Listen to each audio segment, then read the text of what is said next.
और आज जो लोग केजरीवाल के चमचे यहां पर फिरते हैं, उसकी गुलामी करते हैं, मेरे सवाल का जवाब दो। बताओ केजरीवाल के चमचों, तुमको खालिद की तकलीफ याद नहीं आई?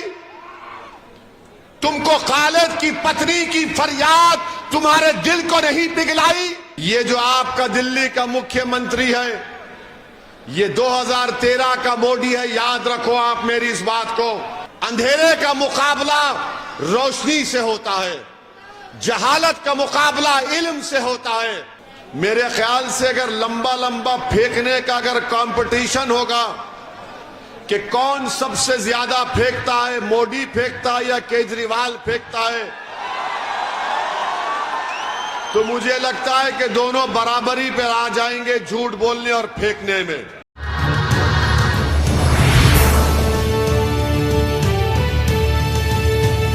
कि यहां पर आपने असेंबली में और इस वार्ड में आपने छोटे रिचार्ज की पार्टी को कामयाब किया। और आप जानते हैं कि दिल्ली के मुख्यमंत्री कितना झूठ बोलते हैं सेक्युलरिज्म के बारे में। मेरे ख्याल से अगर लंबा लंबा फेंकने का अगर कंपटीशन होगा कि कौन सबसे ज्यादा फेंकता है, मोदी फेंकता है या केजरीवाल फेंकता है, तो मुझे लगता है कि दोनों बराबरी पर आ जाएंगे झूठ बोलने और फेंकने में। यही दिल्ली का मुख्यमंत्री था जब यहां पर फसाद हुआ, तो फसाद जब हो रहा था, एक स्टेटमेंट दिखा दो दिल्ली के चीफ मिनिस्टर का जो फसाद को कंट्रोल करने के लिए, कम्युनल राइट को रोकने के लिए था।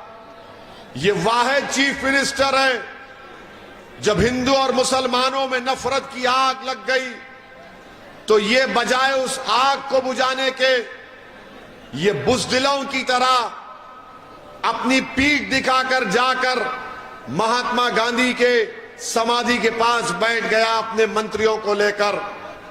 अरे अगर गांधी का तू भक्त था तो तू आता इस इलाके में, तो सब समाज के पास जाकर तुम कहते कि भाइयों शांति को बरकरार रखो, ये नफरत ठीक नहीं है। मगर ये मुख्यमंत्री बुज़दिल था, भाग गया।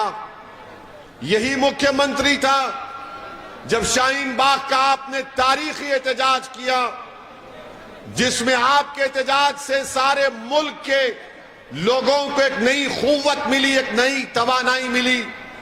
यही मुख्यमंत्री का बयान आपने सुना होगा कि केजरीवाल चीफ मिनिस्टर ने कहा था, अगर मेरे अख्तियार में होता तो मैं शाहीन बाग को आधे घंटे में खत्म कर देता। केजरीवाल, अगर तुझ में हिम्मत नाम की चीज नहीं है तो बुज़दिल है। अगर हिम्मत है तो आजा, चुनाव से पहले ओखला में बता तूने ओखला के लिए क्या किया। शाहीन बाग को आता तो हमारी वो बुजुर्ग माए तुझे हाथों हाथ दे लेती, तो इसलिए नहीं आया यहां पर। आओ मुख्यमंत्री केजरीवाल, आओ ओखला को आओ, आकर रिपोर्ट दो तुम्हारी कि तुमने ओखला में क्या किया। चुनाव से पहले आकर दिखाओ कि तुम्हारा कॉरपोरेटर, जिसको तुमने कॉरपोरेटर बनाया, उसने ओखला की आवाम को कैसे धोखा दिया। जब उसका नेता धोखा देता है तो उसका छोटा भी धोखा देगा, तो ये दोनों मिलकर धोखा दिए हैं। मेरी इज्जतदार मां और बहनों, आप जानते हैं कि जब कोविड की पहली वेव चल रही थी, तो उस वक्त ये पहला शख्स था पूरे भारत में जिसने अपनी नफरत की वजह से, अपने जहनी छोटेपन की वजह से, ये पहला शख्स था जिसने कोविड फैलने की जिम्मेदारी मुसलमानों पर डाल दी। सारी दुनिया में कोविड फैला, चाइना से शुरू हुआ, पूरे दुनिया के मुल्कों में फैला, मगर ये वाहिद केजरीवाल था जिसने कोविड फैलने की जिम्मेदारी सुपर स्प्रेडर मुसलमानों पर डाल दी। और कहा कि तबलीगी जमात जिम्मेदार है। आपको याद होगा कि दिल्ली हुकूमत की तरफ से एक लिस्ट आती थी कि कितने लोगों को कोविड हुआ, कितने डिस्चार्ज हुए, कितने टेस्ट हुए, तो उसके बाजू लिखा जाता था तबलीगी जमात सुपर स्प्रेडर। आप बताइए इसकी जहनियत क्या है इस मुख्यमंत्री की कि बैठकर मुसलमानों को बदनाम किया तबलीगी जमात का नाम लेकर। अगर आज भी कोई ये कहता है कि केजरीवाल सेकुलर है, तो पूछो उस सेकुलर आदमी से कि कोविड के जमाने में तबलीगी जमात को क्यों इल्जाम लगाया। कोर्ट में मुकदमा गया और कोर्ट ने केजरीवाल के पूरे इल्जामात को झूठा साबित किया। मेरे अजीज दोस्तों और बुजुर्गों, कि दिल्ली के मुख्यमंत्री का असली चेहरा सामने आ गया। एक और मर्तबा आ गया जब दिल्ली के मुख्यमंत्री ने कहा कि मैं अपने बड़े भाई मोदी से अपील करता हूं कि हमारी 500 और 2000 की नोट पर हमारे देवी देवताओं की फोटो को लगा दिया जाए। अब आप बताइए, छोटे भाई बड़े भाई को बोल रहे हैं और बड़े भाई देख रहे हैं कि पूरे मेरे नक्शे कदम पर चल रहा है। यानी भारत का कोई मजहब नहीं है, ये हमारा जो वतन है इसका कोई मजहब नहीं है। अगर कोई खुदा को नहीं भी मानता तो भी भारत उसका है। ये भारत की खूबसूरती और ताकत है। मगर दिल्ली के मुख्यमंत्री को यह बताना है कि मैं बड़े भाई से ज्यादा हिंदुत्व आइडियोलॉजी का मानने वाला हूं। ऐसा लगता है कि किसी जमाने में दोनों बिछड़ गए थे किसी मेले में। एक दिल्ली को आ गया, एक गुजरात में रह गए थे। माने ये कोशिश कर रहे हैं कि हिंदुत्व की आइडियोलॉजी को सबसे ज्यादा कौन मानता है। ये जो आपका दिल्ली का मुख्यमंत्री है, ये 2013 का मोदी है। याद रखो आप मेरी इस बात को। अगर कोई ये कह रहा है कि नहीं नहीं वो भाजपा से मुकाबला करने के लिए कर रहा है, तो फिर बताओ यूनिफॉर्म सिविल कोड के ऊपर दिल्ली के मुख्यमंत्री की पार्टी का क्या ओपिनियन है, क्या राय है। मैं यूनिफॉर्म सिविल कोड का खिलाफ हूं। इसलिए खिलाफ हूं कि भारत के संविधान में, आइन में आर्टिकल 29 है, 29 है, राइट टू कल्चर एक अनफेटर्ड फंडामेंटल राइट है। और यूनिफॉर्म सिविल कोड की बात भारत के प्रधानमंत्री वजीर आजम मोदी करके ये चाहते ये हैं कि हमसे हमारी तहजीब को छीन लिया जाए। हमारी तहजीब हमारे मदरसे हैं, हमारी तहजीब मसाजिद हैं, हमारी तहजीब हमारा हिजाब बुर्का और हमारी दाढ़ी है, हमारी तहजीब हमारी किताब है, हमारी तहजीब हर चीज है। जो बीजेपी हमारी तहजीब को खींचना चाहती है यूनिफॉर्म सिविल कोड के नाम पर, तो ये केजरीवाल यूनिफॉर्म सिविल कोड के बारे में एक लफ्ज भी नहीं बोलता है, एक लफ्ज भी नहीं बोलता है। और जो लोग ये कहते नहीं इसमें हिकमत है, अच्छा हिकमत है तो ये बताओ बिल्किस बानो के ऊपर केजरीवाल क्यों नहीं बोलता? बिल्किस बानो के ऊपर केजरीवाल क्यों नहीं बोलता? बिल्किस बानो तो सिर्फ मुसलमानों का मसला नहीं है। और अगर कोई नहीं जानता बिल्किस बानो कौन है, तो बिल्किस बानो को 2002 में 6 महीने की प्रेग्नेंट थी, 3 साल की बेटी थी, साथ में अपने खानदान के 7 या 8 लोग थे। बिल्किस बानो को प्रेग्नेंट होते हुए जालिमों ने उसका रेप, अस्मत रेजी की, उसके बाद उसकी मां का रेप किया और खानदान वालों का रेप किया, उसके बाद उनका कत्ल किया और एक मां के सामने 3 साल की बेटी का सर लेकर पत्थर पर मारकर उस बेटी का कत्ल कर दिया।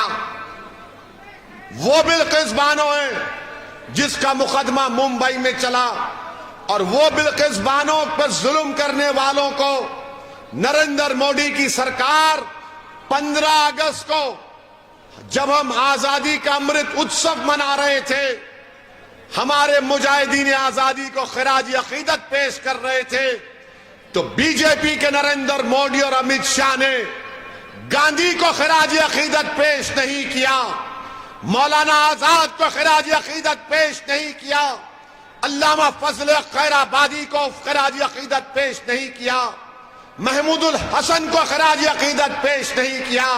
मोदी और अमित शाह ने बिल्किस बानो के रेपिस्ट को, उसके बेटी के कातिलों के खिराज अकीदत पेश किया और उनको जेल से रिहा करवाया। मैं आज भी पूछ रहा हूं, बताओ केजरीवाल, बिल्किस बानो के बारे में तुम्हारी क्या राय है? बोलो, बिल्किस बानो के बारे में तुम्हारी राय क्या है? दिल्ली के डिप्टी चीफ मिनिस्टर से पूछा गया, तो उन्हें पूछा गया बिल्किस बानो के ऊपर, तो कहा हम स्कूल बनाते हैं। पूछा गया बिल्किस बानो का रेप हुआ, तो उसने कहा हम टीचर देते हैं। अगर बिल्किस बानो की बेटी जिंदा होती तो शायद वो जामे मिलिया यूनिवर्सिटी में अभी पढ़ती रहती होगी। इंसाफ जब तक मजलूमों से नहीं होगा, दुनिया में अमन कायम नहीं हो सकता। इंसाफ सबसे होना चाहिए, किसी मजहब का हो, किसी जात का हो। ये आपका दिल्ली के मुख्यमंत्री का चेहरा है कि नोट पर ये फोटो लगा दो, गांधी की भी फोटो रखो और ये फोटो भी रखो। अरे तू गांधी के पैगाम को नहीं समझा। यूनिफॉर्म सिविल कोड पर 0, बिल्किस बानो पर खामोशी, मगर बार बार ये बोलते हैं कि नहीं नहीं, इनके जो चमचे हैं जो ओखला में फिरते हैं, ये जो केजरीवाल छोटा रिचार्ज के चमचे हैं, वो बोलते हैं कि नहीं नहीं ऐसा नहीं है, भाजपा को हराना है। मेरे भाई, अंधेरे का अंधेरे से मुकाबला नहीं होता, जुल्म का जुल्म से मुकाबला नहीं होता, अंधेरे का मुकाबला रोशनी से होता है, जहालत का मुकाबला इल्म से होता है। अगर कोई चापलूसी करता है और ये कहता है कि नहीं नहीं मैं केजरीवाल का भक्त हूं, तो तुम केजरीवाल के भी भक्त हो और मोदी के भी भक्त हो तुम लोग, क्योंकि दोनों में कोई फर्क नहीं है, दोनों में कोई फर्क नहीं है। मेरी आपसे गुजारिश है कि पहचानिए इन लोगों को कि दिल्ली में जब आप अल्पसंख्यक समाज मुसलमानों के इलाके में आते तो कहते हैं आपसे कि बीजेपी और मोदी को हराना है, जब किसी और दूसरे इलाके में जाते तो कहते हैं कि मैंने यहां पर स्कूल बनाया, हॉस्पिटल बनाया, पार्क बनाया, रोड बनाई, आपको फ्री पानी दिया। अरे केजरीवाल, यही जबान तुम ओखला में आकर बताओ, यही बात आकर ओखला में करो। नहीं करेंगे, डराएंगे बीजेपी से। याद रखिए, कानून सबके लिए बराबर है। बाबा साहिब अंबेडकर का बनाया हुआ संविधान और आईन सबके लिए बराबर है। कानून मोदी के लिए भी बराबर है तो ओवैसी के लिए भी बराबर होगा इंशाअल्लाह। वो गए डराने के दिन, हमारे जिंदगी का फैसला अल्लाह करता है। और अगर आपने देख लिया कि जब फसादात के बाद जब बच्चे जेल में थे तो क्या कोई केजरीवाल का आकर उन बच्चों की, उन घर वालों की पूछा हालत कैसी है? आपने हालात का मुकाबला किया।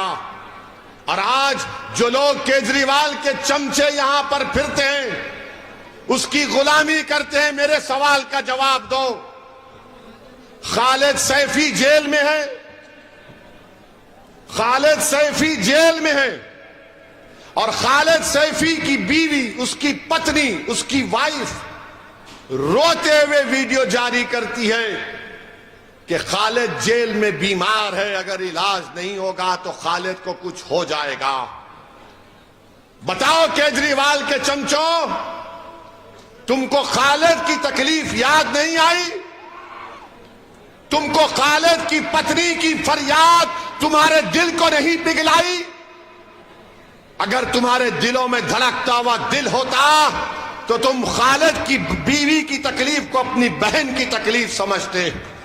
मगर अब देखो, ठहरिए ठहरिए, अब देखो आप केजरीवाल का असली चेहरा। उसका मंत्री जेल में है, खालिद से बड़े इल्जाम में, ईडी के केस में खालिद को जेल में इलाज नहीं होता, बीवी रोती है, मगर केजरीवाल के मंत्री के पैर पर तेल लगाया जाता है, हाथ पर तेल लगाया जाता है। कितनी तकलीफ दे बात है कि उसका नाम खालिद है, इसका नाम जैन है, तो नाम के ऊपर भी नाइंसाफी की जाती है। ये आपको सोचना है कि जेल में भी इंसाफ नहीं हो रहा, जेल के अंदर भी इंसाफ नहीं हो रहा है, क्योंकि वो केजरीवाल का मंत्री है तो उसके हाथ को तेल लगाया जा रहा है, पैर को तेल लगाया जा रहा है, खाना लाकर खिलाया जा रहा है, और वो खालिद बीमार पड़ा है जेल में। मेरे अजीज दोस्तों और बुजुर्गों, ये फैसला आपको करना है 4 तारीख के दिन। अब रहा सवाल कांग्रेस पार्टी का। कांग्रेस पार्टी बहुत बूढ़ी हो गई है। कांग्रेस पार्टी के जो नेता है 15 साल आपने कांग्रेस को सत्ता दी थी दिल्ली में, 15 साल। अब बताओ कौन सा नेता दिल्ली में है उनका? रोड पर नजर नहीं आता। उनका नेता पूरे भारत में पैदल फिर रहा है, पैदल पैदल पैदल पैदल।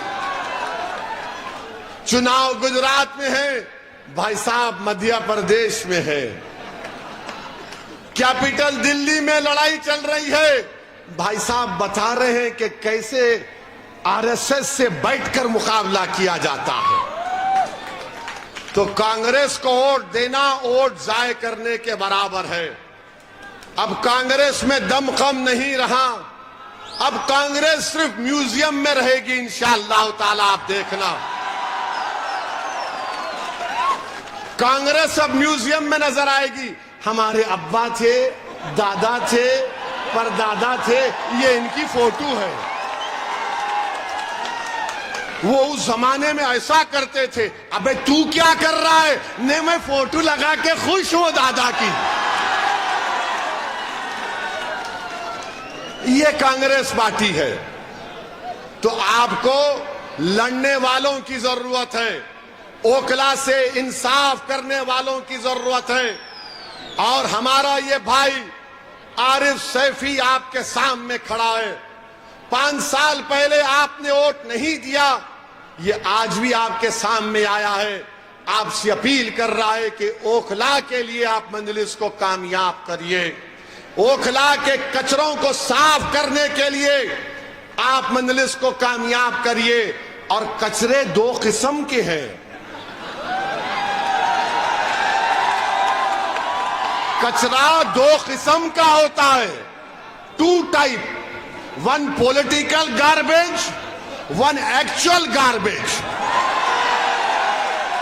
यानी एक जो अहले हदीस मस्जिद के सामने जो कचरा है उसको निकालना, एक जो पॉलिटिकल गार्बेज है, सियासी कचरा है, छोटे रिचार्ज का, उसको भी साफ करना है। तो दोनों को साफ करना है आपको। करेंगे ना आप? करेंगे ना आप? करेंगे ना आप? अरे जोर से बोलो प्यारे, और जोर से बोलो। दोनों कचरों को साफ करेंगे। ओखला में पानी की लाइन आएगी, पानी की लाइन आएगी, अस्पताल बनेगा, अस्पताल बनेगा इंशाअल्लाह ताला। तो आपने फैसला कर लिया कि 4 दिसंबर को ओखला की आसमानों पर क्या नजर आएगा, क्या नजर आएगा और हम क्या करेंगे, डोरी लेके पतंग। तो 4 दिसंबर के दिन मंजलिस को कामयाब करिए। आपका बेहद शुक्रिया। अस्सलाम वालेकुम व रहमतुल्लाहि व बरकातुहू।